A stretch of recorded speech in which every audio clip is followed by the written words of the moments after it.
Just because you believe something or yourself needs to be a certain way or is a certain way doesn't mean that it actually is. A lot of times our beliefs that we have, especially the limiting ones, are completely false. Hi, I'm Julia. Welcome back to my channel, or welcome to my channel if you're new here. Today I wanted to talk about limiting beliefs because I know we've talked about it probably a bunch on here, but I recently had a therapy session and it's been a little bit since I've had a therapy session, but I decided when we got into therapy that I wanted to talk about ways to challenge beliefs. I specifically do DBT therapy, which I highly recommend to anyone who is interested in therapy. There are so many amazing skills that I still use today, even though I only do therapy like once a month. I have learned the skills over the course of, oh my gosh, how long have I been doing therapy? It might be like 4 years now. I think I started in 2020. So I still use all the skills that I learned, and I did a group therapy in the beginning. That was like a 10-month program. So helpful. But anyway, this is not about that. But I am going to talk about the specific skills that me and my therapist went over in therapy to challenge beliefs. And I kid you not, it works. So the way me and my therapist went about this is we picked a belief that wasn't super attached to my identity. It's a lot easier to start with challenging a belief that's not super identified with yourself when you're just beginning to challenge beliefs, because the more identified you are with the belief, the more you're gonna have discomfort, maybe fear, maybe shame, a lot of different types of feelings that are gonna come up when challenging that belief. So if it's something that you're less identified with, you're less attached to, the feelings that you have may be discomforting, but they're not so like earth-shattering, like, oh my god, I truly believe that's who I was my whole life and now I'm not that person. Who am I? You're gonna have less of a ego death in that sense and more of like a, oh wow, I can't believe I was thinking that when really it's not that. And that's what I had with this. Have I used it on a huge identifying belief yet? No, not yet, but I mean, we're gonna get there, as we always do. So the first step in challenging a belief is to look at what are the thoughts around this thing. Like, what is your situation?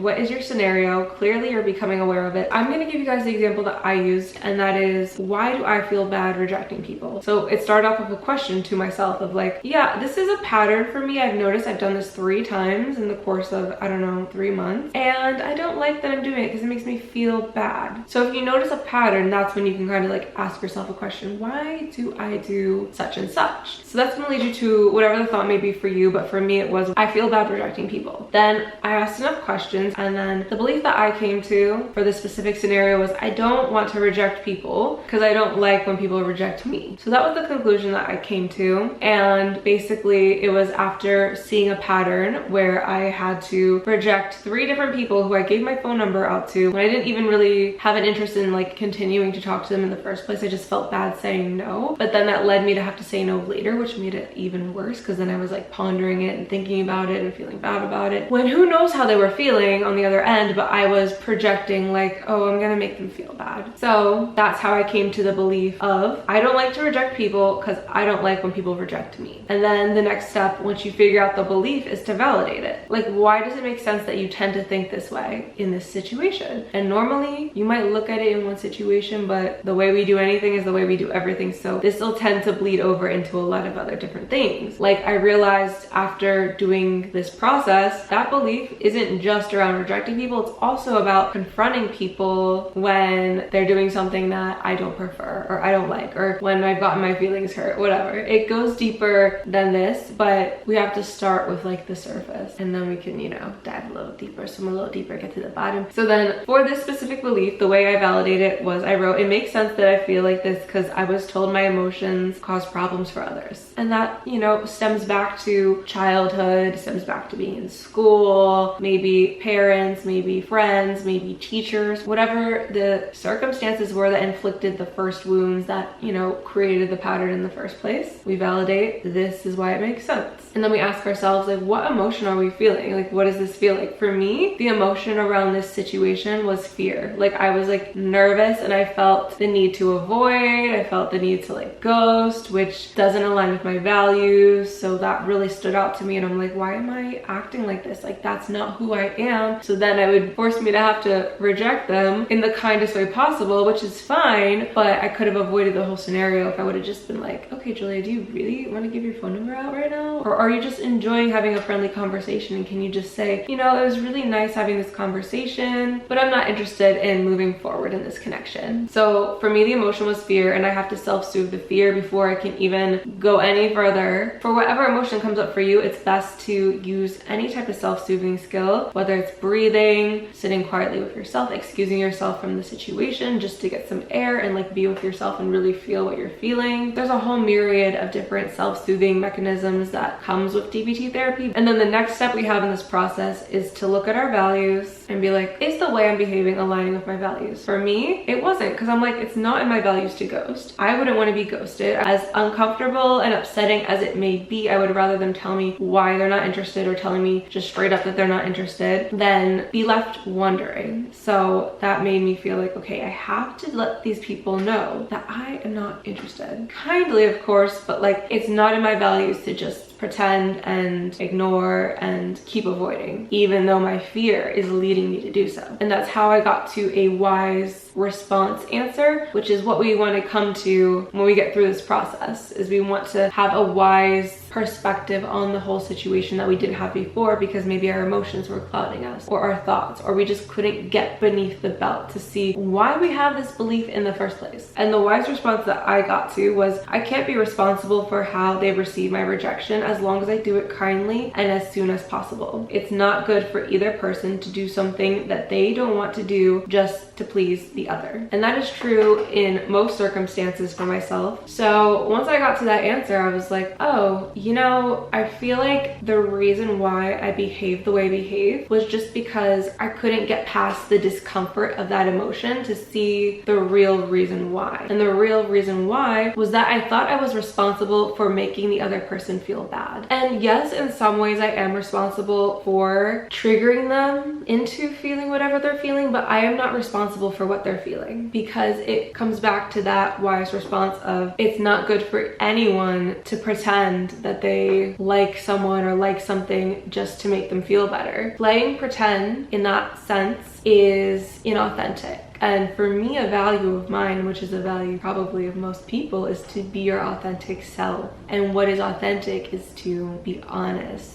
And honesty would mean me saying, you know what, I am not interested in moving forward with this connection. Thank you for your time. I wish you well. And I know that's what I would want if the tables were turned and the situation was reversed. I would want somebody to be honest with me and be like, you know, I really did enjoy my time with you, Julia, but I'm just not interested in moving forward. Maybe there's someone else. Maybe it's just I don't feel like we're compatible. Maybe I just don't feel the same feelings that you do. And to be honest, that's okay, because there's somebody out there who will be aligned with you. And by being honest and living in your truth, you are going to line up with what is truly meant for you, which will then allow other people to line up with what is truly meant for them. And when I looked at it from that perspective, it made me feel a whole lot better. Obviously, it never feels good to make somebody, you know, feel triggered or feel pain or feel upset. But sometimes we have to feel those feelings of the pain and upset to move through them, because whatever I am triggering in someone else was already there before I ever came along, as long as I am, you know, living in my integrity and all of that and my values and whatnot. But that being said, their emotional response is not on me anymore. That is whatever they are truly feeling in regards to this circumstance that they need to work through. So in some ways, it's actually a really good thing that I'm triggering it in them, because now they have this opportunity to work through it, and as do I have the opportunity to work through why I feel bad about rejecting people.